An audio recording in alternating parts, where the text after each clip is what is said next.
عذرا اور بلا کا وفد۔ سفر 9 ہجری میں بنو عذرا کے 12 آدمی آئے اور قصی سے اپنی قرابت کا ذکر کیا، اور بنو بکر اور بنو خزاعہ کو مکہ سے نکالنے میں اس کی جو مدد کی تھی اسے بتلایا۔ آپ نے انہیں مرحبا کہا اور ملک شام فتح ہونے کی بشارت دی، اور کاہنوں سے قسمت کا حال پوچھنے اور استھانوں کے ذبیحوں سے منع کیا۔ یہ لوگ مسلمان ہو گئے اور چند دن ٹھہر کر واپس چلے گئے۔ ان کے بعد ربیع الاول 9 ہجری میں بلا کا وفد آیا۔ یہ لوگ بھی مسلمان ہو گئے اور 3 دن ٹھہر کر واپس چلے گئے۔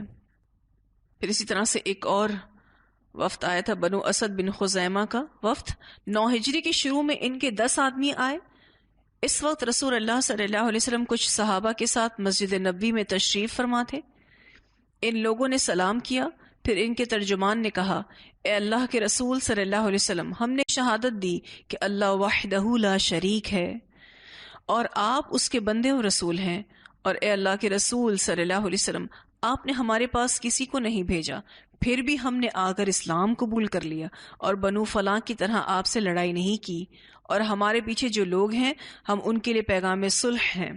اس پر اللہ تعالیٰ نے یہ آیت نازل فرمائی، یمنون علیک ان اسلموا قل لا تمنوا علی اسلامکم بل اللہ یمن علیکم ان ہداکم للایمان ان کنتم صادقین۔ وہ تم پر احسان جتاتے ہیں کہ مسلمان ہو گئے، تم کہو کہ مجھ پر اپنے اسلام لانے کا احسان نہ جتاؤ، بلکہ اللہ تم پر یہ احسان جتاتا ہے کہ اگر تم واقعی سچے ہو تو اس نے تمہیں ایمان کی ہدایت دی ہے۔ انہوں نے جاہلیت کے کاموں کے متعلق پوچھا، مثلا فالگیری کے لیے چڑیا بھگانا، کہانت کرنا اور کنکری مارنا۔ آپ نے ان سب باتوں سے منع کیا۔ انہوں نے رمل کے متعلق پوچھا، آپ نے فرمایا اسے ایک نبی جانتے تھے، اب اگر کسی کا علم اس نبی کے مطابق ہو تو ٹھیک، ورنہ نہیں، اور یہ بات طے ہے کہ اب مطابقت کا جاننا محال ہے، اور یہ سارے اعمال غیب میں اندازہ لڑانے کے سوا کچھ نہیں۔ اس وفد نے چند دن ٹھہر کر فرائض سیکھے، پھر واپس ہو گیا۔ اس سے تحائف سے بھی نوازا گیا۔ پھر ایک اور وفد آیا تھا، تجیب کا وفد۔ تجیب قبیلہ کندا کی ایک شاخ ہے۔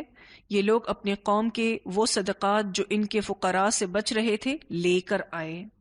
رسول اللہ صلی اللہ علیہ وسلم کو ان سے خوشی ہوئی اور آپ نے ان کا اعزاز اور اکرام کیا۔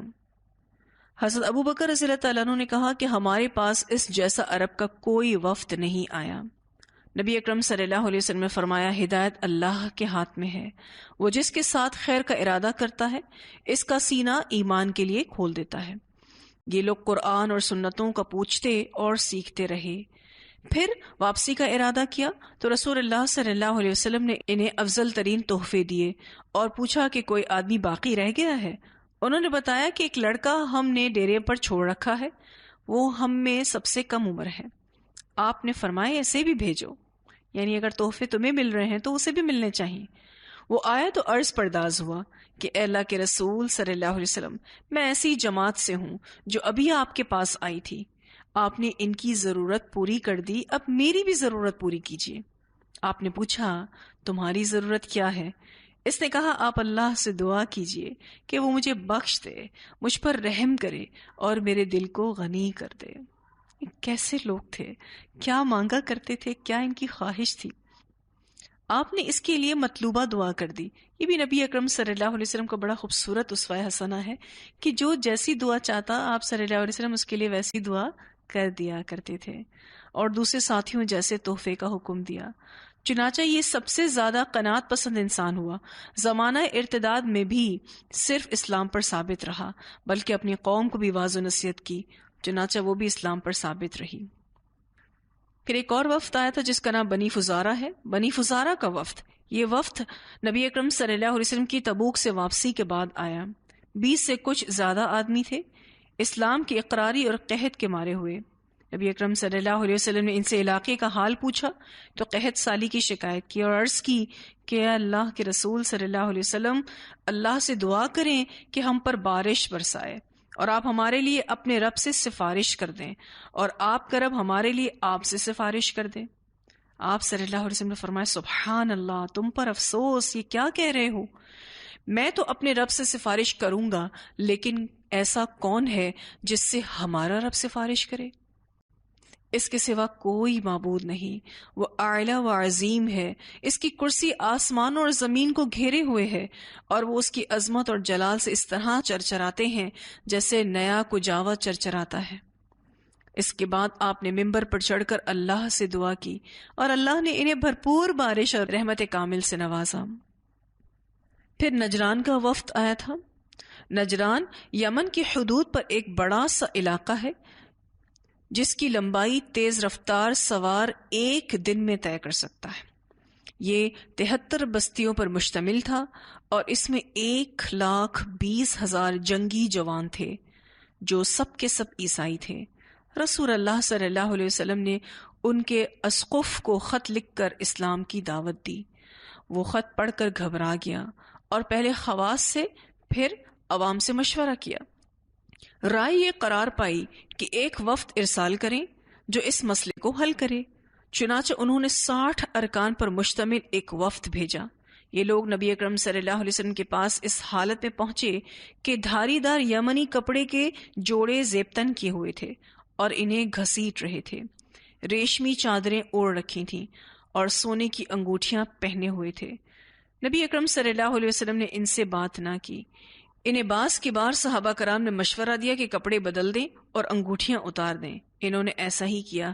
اس کے بعد رسول اللہ صلی اللہ علیہ وسلم نے ان سے بات کی اور انہیں اسلام کی دعوت دی، اور انہوں نے انکار کیا اور کہا کہ ہم آپ سے پہلے ہی مسلمان ہیں، کیونکہ اہل کتاب تھے تو یہ خود کو مسلمان سمجھتے تھے۔ رسول اللہ صلی اللہ علیہ وسلم نے فرمایا، تمہیں اسلام سے 3 چیزیں روکتی ہیں: ایک، صلیب کی عبادت، دوسرا، سور کھانے کی عادت، اور تیسرا، تمہارا یہ خیال کہ اللہ کے لیے لڑکا ہے۔ انہوں نے کہا، تو پھر عیسیٰ علیہ السلام کی مثل کون ہے جو بغیر باپ کے پیدا کیا گیا ہو؟ اس پر اللہ تعالیٰ نے یہ آیتیں نازل فرمائیں، ان مثل عیسی عند اللہ کمثل آدم خلقہ من تراب ثم قال له کن فیکون الحق من ربک فلا تکن من الممترین فمن حاجک فیہ من بعد ما جاءک من العلم فقل تعالوا ندعو ابناءنا وابناءکم ونساءنا ونساءکم وانفسنا وانفسکم ثم نبتہل فنجعل لعنت اللہ علی الکاذبین۔ بے شک عیسیٰ کی مثال اللہ کے نزدیک آدم جیسی ہے۔ اللہ نے اسے مٹی سے پیدا کیا، پھر اس سے کہا ہو جا تو وہ ہو گیا۔ حق آپ کے رب کی طرف سے ہے، بس آپ شک کرنے والوں میں سے نہ ہوں۔ پھر تمہارے پاس علم آ جانے کے بعد جو کوئی تم سے اس عیسیٰ علیہ السلام کے بارے میں حجت کرے تو اسے کہہ دو کہ آؤ ہم بلائیں اپنے اپنے بیٹوں کو اور اپنی اپنی عورتوں کو اور خود اپنے آپ کو، پھر مباہلہ کریں، اللہ سے یعنی گڑ گڑا کر دعا کریں، پس جھوٹوں پر اللہ کی لعنت ٹھہرائیں۔ رسول اللہ صلی اللہ علیہ وسلم نے یہ آیتیں ان پر تلاوت کی اور انہیں مباہلے کی دعوت دی۔ انہوں نے مہلت مانگی، باہم مشورہ کیا اور کہا اگر یہ واقعی نبی ہے اور ہم نے اس سے ملاعنت کی، ملاعنت کہتے ہیں لعنت کرنے کو، تو ہمارا کوئی بال اور ناخن بھی تباہی سے نہ بچ سکے گا۔ چنانچہ وہ جزیہ دینے پر راضی ہو گئے۔ 1000 جوڑا سفر میں اور 1000 جوڑا رجب میں، اور ہر جوڑے کے ساتھ 1 اوقیہ چاندی یعنی 40 درہم، اور آپ نے ان کے لیے ذمہ، امان اور دین کی آزادی منظور فرمائی۔ پھر انہوں نے کہا کہ ہمارے ساتھ امانت دار آدمی بھیج دیں۔ آپ نے ابو عبیدہ عامر بن جراح رضی اللہ تعالیٰ عنہ کو روانہ فرمایا، اور یہیں سے ان کا لقب امین الامت پڑ گیا۔ نجران واپسی کے دوران وفد کے 2 آدمی مسلمان ہو گئے، پھر ان میں اسلام پھیلتا گیا، یہاں تک کہ سب کے سب مسلمان ہو گئے۔ یہ جو نجران سے وفد آیا تھا، اور اس میں ہم نے جو ایک بات پڑھی کہ یہ باقاعدہ ایک خاص لباس پہن کر نبی اکرم صلی اللہ علیہ وسلم کے سامنے حاضر ہوئے تھے، تو آپ صلی اللہ علیہ وسلم کو انہوں نے سلام کیا تھا، لیکن رسول اللہ صلی اللہ علیہ وسلم نے سلام کا کوئی جواب نہیں دیا۔ وہ دن بھر بارگاہ نبوت میں حاضر رہے کہ آپ صلی اللہ علیہ وسلم سے بات چیت ہو، لیکن آپ نے ان کے ساتھ کوئی بات نہیں کی۔ پھر یہ لوگ سیدنا عثمان بن عفان، عبد الرحمن بن عوف کی تلاش میں نکل پڑے اور ان کے سامنے انہوں نے اپنا معاملہ پیش کیا۔ وہ ان دونوں بزرگوں کو جانتے تھے۔ تلاش کرنے پر یہ دونوں بزرگ ایک مجلس میں بیٹھے مل گئے۔ انہوں نے عرض کی کہ اے عثمان اور عبد الرحمن، آپ کے نبی ہماری طرف ایک مراسلہ بھیجے تھے، ہم ان کے جواب میں لبیک کہتے ہوئے بارگاہ نبوت میں حاضر ہوئے ہیں، انہیں سلام پیش کر رہے ہیں، لیکن آپ کے نبی ہمیں سلام کا جواب نہیں دے رہے، سارا دن گزر گیا، وہ ہم سے بات کرنا پسند نہیں فرما رہے، اب آپ ہمیں بتائیں ہمیں کیا کرنا چاہیے، کیا ہم واپس چلے جائیں؟ انہوں نے سیدنا علی رضی اللہ تعالیٰ عنہ سے مشورہ لیتے ہوئے پوچھا کہ اے ابو الحسن، ان لوگوں کے بارے میں آپ کی کیا رائے ہے؟ سیدنا علی رضی اللہ تعالیٰ عنہ نے فرمایا کہ میرا خیال ہے کہ انہیں یہ قیمتی جبے اور سونے کی انگوٹھیاں اتار کر دوبارہ اپنے سفری لباس پہن کر رسول اللہ صلی اللہ علیہ وسلم کی خدمت میں حاضر ہونا چاہیے۔ چنانچہ انہوں نے ایسا ہی کیا۔ پھر جب یہ نبی اکرم صلی اللہ علیہ وسلم کی خدمت پہ پیش ہو کر سلام عرض کرتے ہیں تو پھر آپ نے یعنی آپ صلی اللہ علیہ وسلم نے سلام کا جواب دیا اور فرمایا، قسم اس ذات کی جس نے مجھے حق کے ساتھ بھیجا ہے، جب یہ لوگ پہلی مرتبہ میرے پاس آئے تھے تو ابلیس ان کے ساتھ تھا۔ اسے بہقی نے روایت کیا ہے۔ اور پھر ان کے درمیان کافی بات چیت ہوئی، یعنی آپ صلی اللہ علیہ وسلم اس وفد نجران کے درمیان کافی بات چیت ہوئی، اور پھر اس بات چیت کے بعد بھی یہ اسلام قبول نہ کیے اور پھر جزیے کے لیے تیار ہوئے۔ پھر اہل طائف کا وفد آیا تھا۔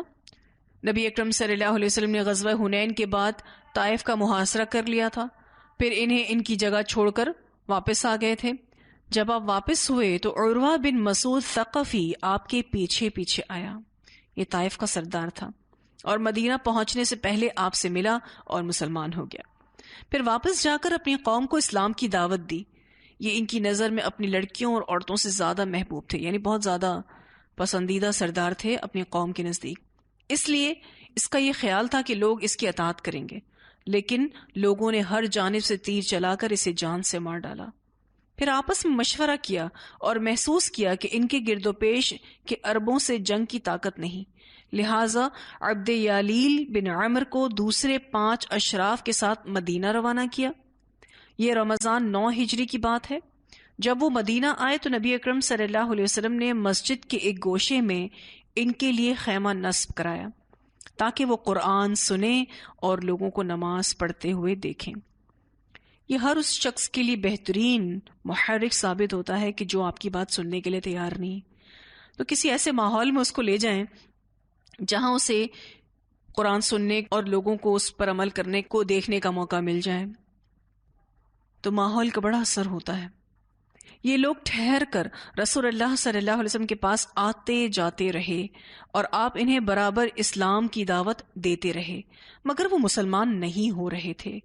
انہوں نے آپ صلی اللہ علیہ وسلم سے گزارش کی کہ آپ انہیں زناکاری، شراب نوشی اور سود خوری کی اجازت دیں، اور یہ کہ لات کو نہیں ڈھائیں گے، ان سے نمازیں معاف رکھیں، نماز نہیں پڑھنا چاہ رہے تھے، اور ان کے ہاتھوں ان کے بت نہ توڑوائیں۔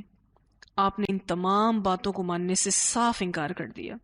بالآخر انہوں نے آپ صلی اللہ علیہ وسلم کی بات مان لی اور مسلمان ہو گئے، البتہ یہ شرط لگائی کہ لات کو ڈھانے کا انتظام آپ خود فرمائیں گے، ثقیف اسے اپنے ہاتھوں ہرگز مسمار نہ کریں گے۔ آپ نے یہ بات منظور فرما لی۔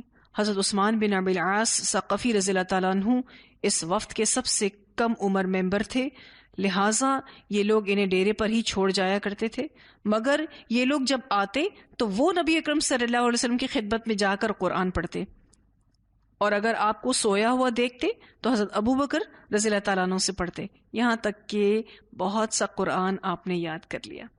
ابھی جو حضرت عثمان بن ابی العاص ثقفی تھے، چھوٹا سمجھ کے ان کو پیچھے چھوڑ کے آتے تھے، لیکن جیسے ہی وہ وفد واپس آتا تو یہ چلے جایا کرتے تھے قرآن سیکھنے کے لیے، مگر اپنے ساتھیوں سے چھپائے رکھا۔ جب وہ لوگ مسلمان ہو گئے تو نبی اکرم صلی اللہ علیہ وسلم نے ان کو ہی ان کا امیر بنا دیا، کیونکہ انہیں اسلام، قرات قرآن اور دین سیکھنے کی رغبت تھی۔ قرآن کا علم ان کے پاس زیادہ تھا، اس لیے ان کو امیر بنایا۔ وفد اپنی قوم میں واپس گیا تو ان سے اپنا ایمان چھپائے رکھا اور جنگ و قتال کا خوف دلایا۔ کہا کہ ہم ایک سخت اور تند مزاج آدمی کے پاس گئے تھے جو تلوار کے زور سے غالب آ گیا ہے اور لوگ اس کے تابع فرما ہو گئے ہیں۔ ہم نے اس پر سخت باتیں پیش کی، مثال میں زناکاری، شراب نوشی اور سود خوری وغیرہ چھوڑنے کا ذکر کیا، اور اگر اسے تسلیم نہ کیا تو وہ ہم سے جنگ کرے گا۔ اس پر انہیں تکبر نے تیش دلایا اور وہ 2-3 روز تک جنگ کی تیاری کرتے رہے. پھر اللہ نے ان کے دلوں میں رعب ڈال دیا اور انہوں نے وفد سے کہا کہ واپس جاؤ اور جو کچھ اس نے مانگا ہے اسے دے دو. وفد نے کہا کہ ہم اس سے طے کرائے ہیں اور مسلمان ہو چکے ہیں. یعنی اب وفد نے اپنی سچائی کو اپنی قوم کے سامنے کھولا. اس پر ثقیف بھی مسلمان ہو گئے. رسول اللہ صلی اللہ علیہ وسلم نے خالد بن ولید اور مغیرہ بن شعبہ ثقفی رضی اللہ عنہما کو کچھ آدمیوں کے ساتھ لات کو مسمار کرنے کے لیے طائف بھیجا.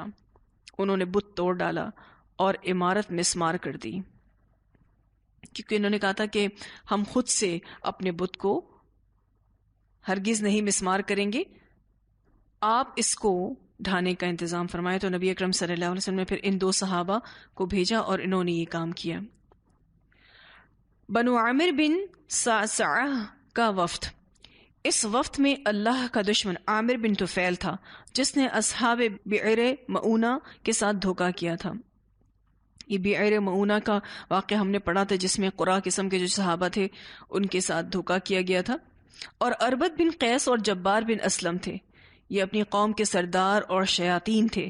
عامر اور اربد بن قیس نے نبی اکرم صلی اللہ علیہ وسلم کے قتل کا منصوبہ بنایا تھا. جب یہ لوگ مدینہ آئے تو رسول اللہ صلی اللہ علیہ وسلم نے انہیں اسلام کی دعوت دی. عامر نے جو وفد کا ترجمان تھا کہا، میں آپ کو 3 باتوں کا اختیار دیتا ہوں. 1، آپ کے لیے وادی کے باشندے ہوں اور میرے لیے بادیہ کے، یعنی آپ شہروں کے لوگوں کو رکھ لیں اور ہم صحرا کے، یا میں آپ کے بعد آپ کا خلیفہ بن جاؤں، ورنہ میں غطفان کو 1000 گھوڑے اور 1000 گوڑیوں سمیت آپ پر چڑھا لاؤں گا، یعنی میں جنگ کروں گا. رسول اللہ صلی اللہ علیہ وسلم نے ان میں سے کوئی بات نہ مانی اور دعا کی کہ اے اللہ، عامر کے مقابلے میں مجھے کافی ہو اور اس کی قوم کو ہدایت دے. ادھر جس وقت عامر باتیں کر رہا تھا، اربد گھوم کر نبی اکرم صلی اللہ علیہ وسلم کے پیچھے گیا اور اپنی تلوار میان سے ایک بالشت نکالی. پھر اللہ نے اس کا ہاتھ پکڑ لیا اور وہ تلوار سونتنے پر قادر ہی نہ ہو سکا. یعنی اللہ تعالیٰ نے مدد فرمائی. جب یہ لوگ واپس ہوئے تو راستے میں عامر اپنی قوم بنو سلول کی ایک عورت کے پاس اترا اور اس کے گھر میں سو گیا. اسی دوران اللہ نے اس پر طاعون بھیج دیا اور اس کے حلق میں ایک گلٹی نکل آئی. اس نے کہا کہ اونٹ کی گلٹی جیسی گلٹی، ایک لمپ سا اس کا بن گیا گلے میں، اور ایک سلولی عورت کے گھر میں موت، میرے پاس گھوڑا لاؤ. چنانچہ وہ سوار ہوا اور گھوڑے ہی پر مر گیا. یعنی اس نے وہاں مرنا پسند بھی نہ کیا، تکبر تھا. ادھر اربد اور اس کے اونٹ پر اللہ نے بجلی بھیج دی، دونوں جل مرے. اس بارے میں اللہ نے یہ آیت نازل فرمائی، وَيُرْسِلَ الصَّوَاعِقَ فَيُصِيبُ بِهَا مَن يَشَاءُ وَهُمْ يُجَادِلُونَ فِي اللَّهِ وَهُوَ شَدِيدُ الْمِحَالِ. وہ بجلی بھیجتا ہے پس اس کو جس پر چاہتا ہے گراتا ہے، اور وہ لوگ اللہ کے بارے میں جھگڑ رہے ہیں حالانکہ وہ سخت پکڑنے والا ہے. ان دونوں کا قصہ انہی کے قبیلے بنو عامر کے ایک صحابی موئلہ بن جمیل رضی اللہ تعالیٰ عنہ نے روایت کیا ہے. یہ بھی نبی اکرم صلی اللہ علیہ وسلم کے پاس آئے تھے اور مسلمان ہو گئے تھے. ان کی عمر 20 سال تھی. انہوں نے بیعت کی، آپ کا داہنا ہاتھ چھوا اور اپنے اونٹ نبی اکرم صلی اللہ علیہ وسلم کی خدمت میں پیش کیے. یہ صدقے کے طور پر یہ اونٹ پیش کیے تھے. آپ نے 2 سالہ مادہ اونٹنی صدقہ میں لے لی. اس کے بعد وہ ابو ہریرہ رضی اللہ تعالیٰ عنہ کے ساتھ رہے اور بحالت اسلام 100 سال زندہ رہے. انہیں ان کی فصاحت کے سبب 2 زبان والا کہا جاتا تھا. بہت زیادہ فصیح و بلیغ تھے زبان میں.